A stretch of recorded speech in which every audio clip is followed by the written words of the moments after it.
أسألك يا من هو الله الذي لا إله إلا هو الرحمن الرحيم الملك القدوس السلام المؤمن المهيمن العزيز الجبار.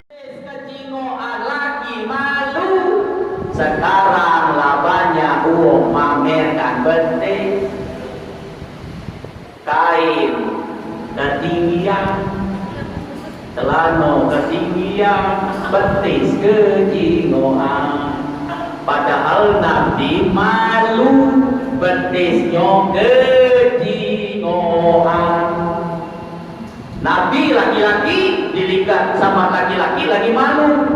Apalagi sekarang sudah banyak juga perempuan yang gak malu. Ya, ada juga bapak-bapak tete juga bukan betis yang dilihatkan. Wah, alasan olahraga. Tidak boleh, itu aurat.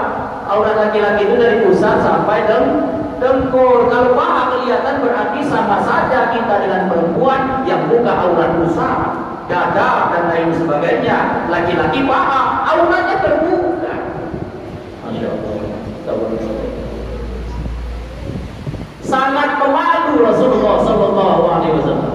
Dan Rasulullah Sallallahu Alaihi Wasallam, ibu bapak, seorang yang humoris, tidak tegang, sering bercanda Rasulullah.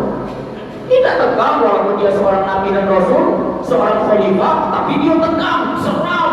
Tidak, tapi bercanda Rasulullah, humoris.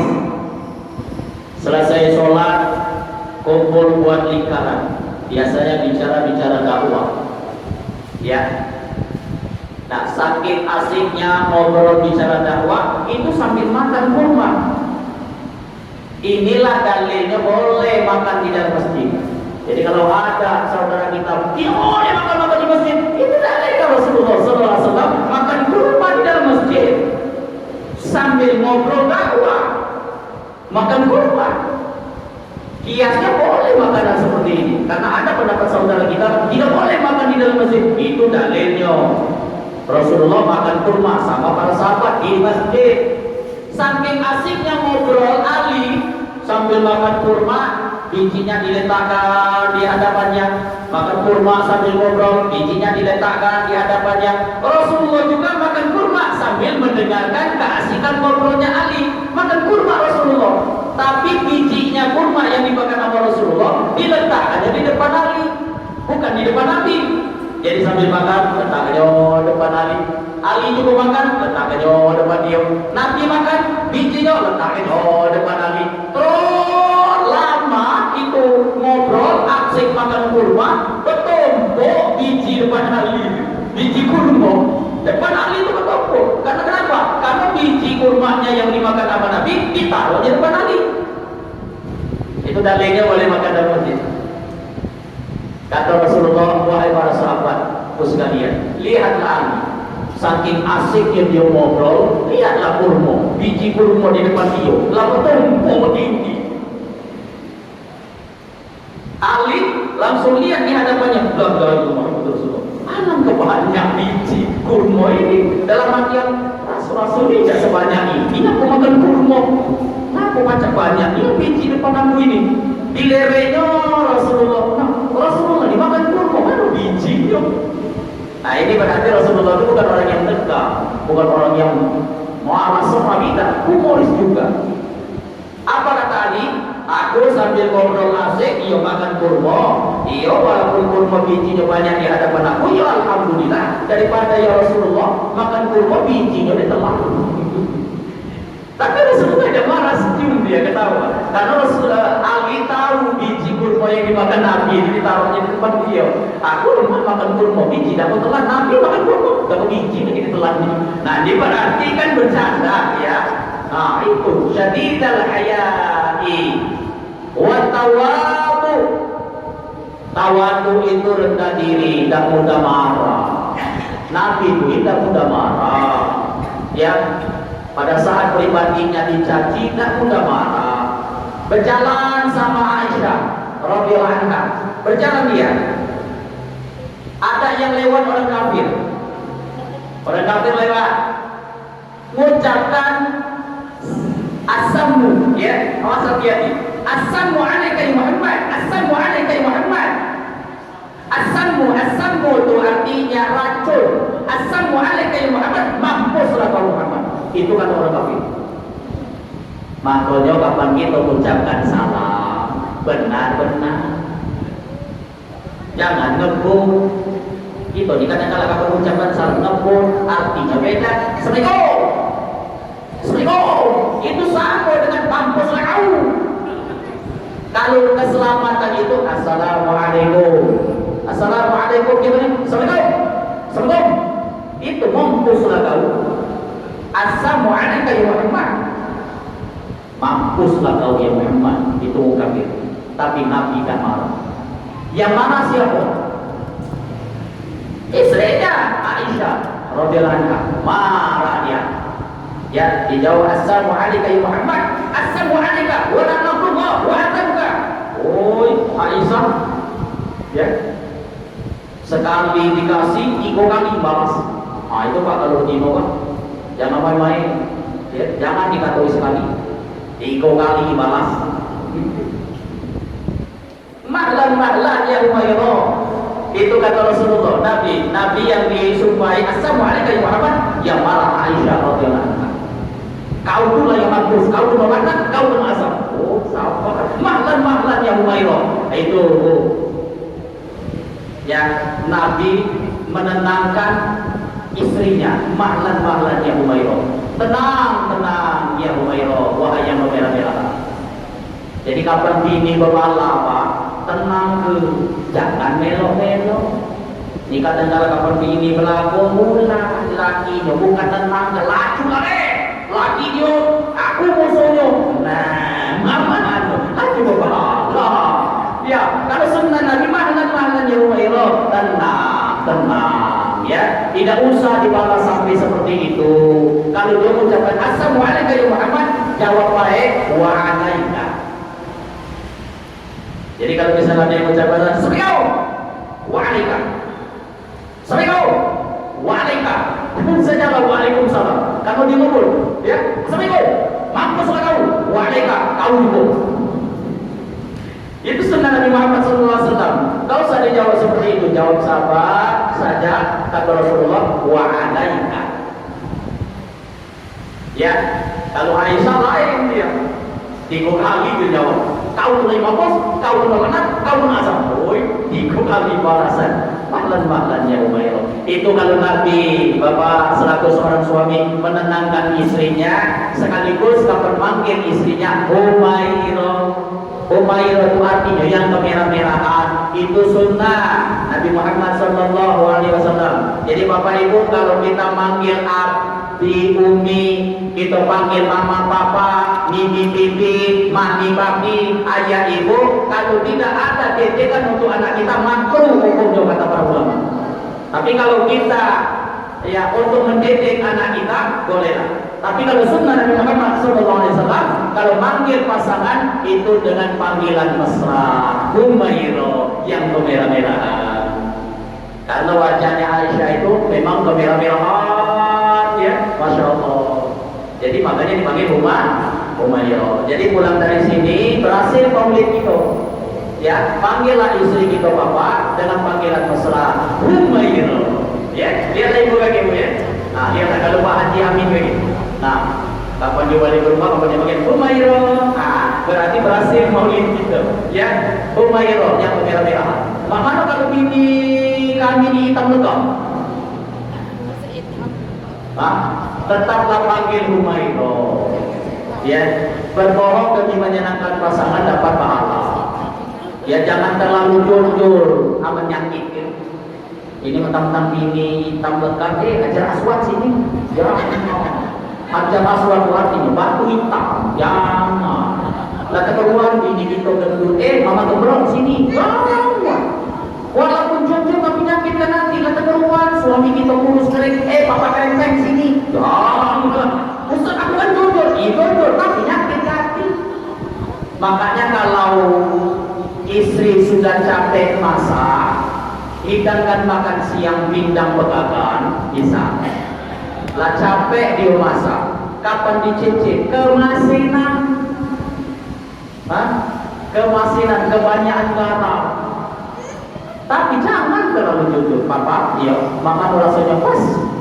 Sambil mencap tomato. Rasanya pas. Dalam hati mah, 3 hari ini dah macam ini. Sudah kan makan. Apa maksudnya? Tapi kita ni kadang-kala ya suami ini marah, masak mula marah. Oh, kalau kasihmu, kamu nyapa laki-laki. No, apa dia hubungan laki-laki dengan masih? Itu sunnah Nabi Muhammad Sallallahu Alaihi Wasallam. Ya, Rasulullah itu seorang yang tawadhu. Walaupun akhlaknya sempurna, imannya kuat, dosanya sudah diampuni dan dijamin masuk surga, tapi dia tawadhu, beristighfar, tetap minta ampun kepada Allah Subhanahu wa taala sehari semalam tidak kurang daripada 100 kali. Itu tawadhunya. Padahal kurang apa? Iman kuat, akhlak paling sempurna, dosa sudah diampuni dan dijamin masuk surga. Tapi setiap hari Rasulullah tetap minta ampun kepada Allah Subhanahu wa taala. Sehari semalam tidak kurang daripada 100 kali. Masyaallah. Wa kana sallallahu alaihi wasallam sadidul haya'i wa tawadhu wa yuhibbul fuqara wal masakin wa yajlisu ma'ahum wa ya'udu mardahum. Rasulullah itu sangat cinta kepada fakir miskin dan sering duduk bersama mereka setiap hari Rasulullah. Makanya setiap hari Rasulullah berjalan di pinggiran kota Mekah itu, ya dicarinya orang yang fakir, orang yang miskin, yang buta sekalipun dicarinya, ya diberikannya sedekah setiap hari, bahkan disuapinya itu orang fakir buta, orang kafir setiap hari. Cinta dia kepada orang fakir, cinta kepada orang miskin, dan sering duduk bersama mereka. Makanya ada doa yang sering Nabi ucapkan, tapi rasanya kita tidak pernah ucapkan. Ada doa yang setiap hari Nabi ucapkannya, tapi kita rasanya banyak yang tidak sanggup ucapkannya. Ya Allah, jadikanlah aku wong miskin dan bangkitkanlah aku bersama orang-orang miskin. Ini doa yang selalu diucapkan Nabi, tapi rasanya banyak di antara kita yang tidak mau membacanya. Coba kira-kira ya. Ya Allah, jadikanlah aku wong miskin. Itu walaupun tidak berdoa anak turunan, miskin 7 turunan. Ya, tapi itu doa Nabi. Dan bangkitkanlah ya Allah aku bersama orang-orang miskin. Kenapa Bapak? Karena orang miskin itu lebih dahulu masuk ke surganya Allah Subhanahu wa taala dibandingkan daripada orang kaya. Kenapa? Hisabnya orang kaya lebih lama. Betul kan? Sama kita belanja di supermarket.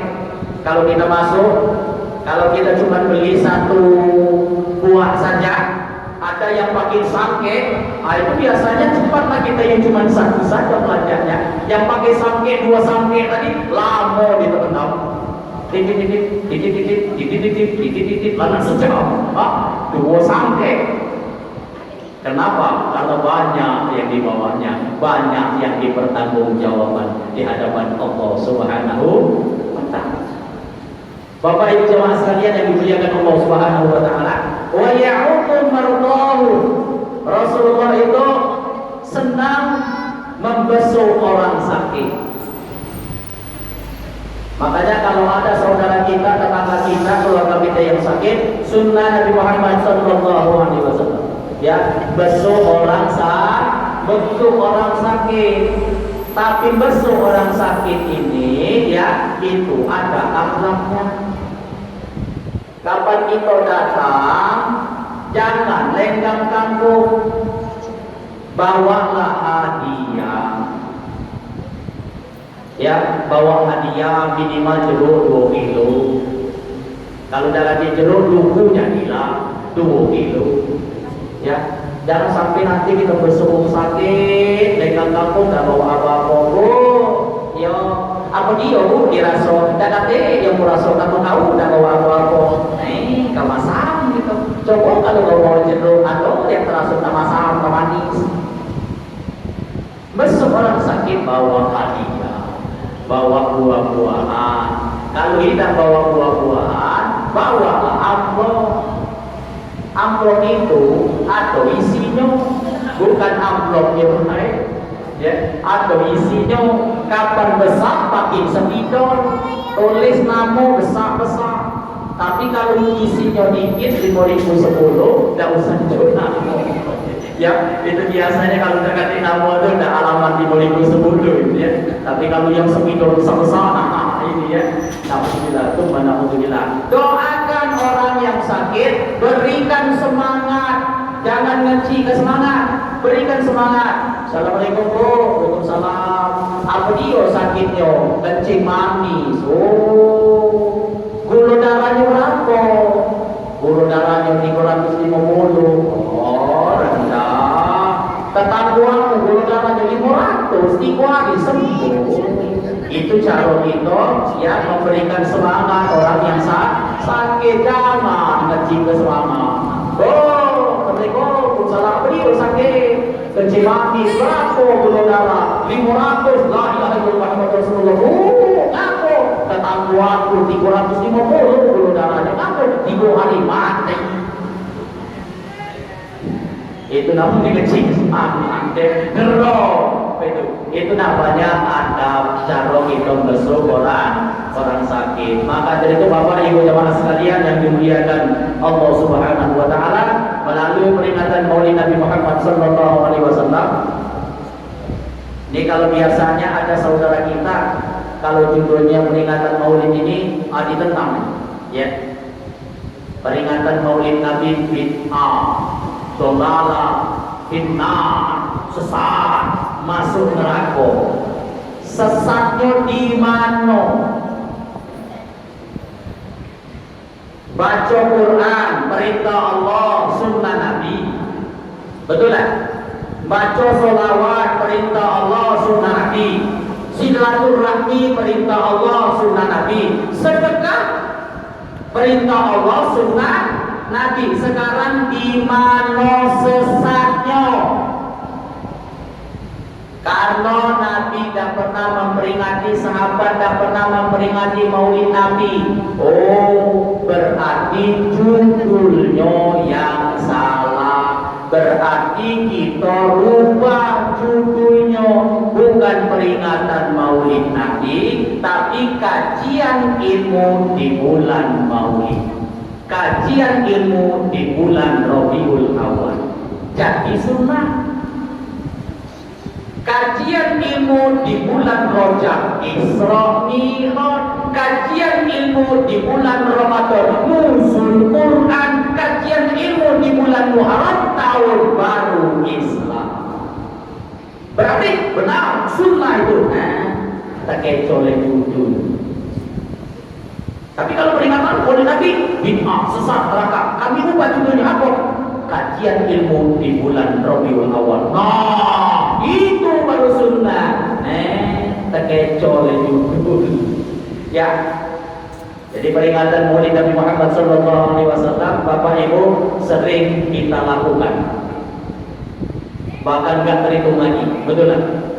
Hampir setiap tahun, apalagi hari besar Islam yang lain, Sholat Idul, Nuzul Quran, Satu Muharram dan lain sebagainya. Peringatan tahun nanti juga seperti itu juga setahun sekali kita peringatkan. Ya, kalau kita seumur hidup sudah sering, berarti sudah lebih puluhan kali kita melaksanakan peringatan Maulid Nabi Muhammad sallallahu alaihi wasallam. Tapi ibu bapak, kalau kita cuma sekedar di batas lidah saja, kalau kita cuma sekedar di batas telinga saja, maka tidak kenyang perut hanya menyebut nasi, tidak hilang haus hanya menyebut air. Coba kalau kita lapar, sebut saja nasi 33 kali. Nasi, nasi, nasi, nasi, nasi, perut kita tambah lapar. Coba kalau kita haus, sebut saja air 99 kali. Air, air, air, air. tambah haus. Kenapa? Karena kita cuma sekedar di batas kita. Karena kita cuma sekedar menyebut, cuma sekedar di batas telinga, tidak diamalkan dalam kehidupan kita sehari-hari. Peringatan Maulid dan lain sebagainya rasanya percuma kalau kelakuan kita tidak berubah, kalau akhlak kita tidak berubah, kalau ibadah kita tidak berubah yang lebih baik. Maka dari itu Bapak Ibu jemaah sekalian yang dimuliakan Allah Subhanahu wa taala, berusaha kita ke depan ini ya untuk lebih baik lagi akhlak kita, lebih baik lagi keimanan kita, lebih baik lagi ketakwaan kita, lebih baik lagi adab kita dan lain sebagainya. Insya Allah mudah-mudahan hari ini lebih baik daripada hari kemarin, esok harus lebih baik daripada hari ini. Mudah-mudahan pertemuan kita kali ini diberkahi oleh Allah Subhanahu wa taala. Dosa-dosa kita, dosa-dosa kedua orang tua kita diampuni oleh Allah Subhanahu wa taala. Amin. Ya rabbal alamin. Bapak Ibu jemaah sekalian yang dimuliakan Allah, mungkin ini saja yang dapat saya sampaikan. Mudah-mudahan berkenan dan bermanfaat buat kita sekalian. Amin. Ya rabbal alamin. Hadanallah wa iyyakum ajma'in. Wassalamualaikum warahmatullahi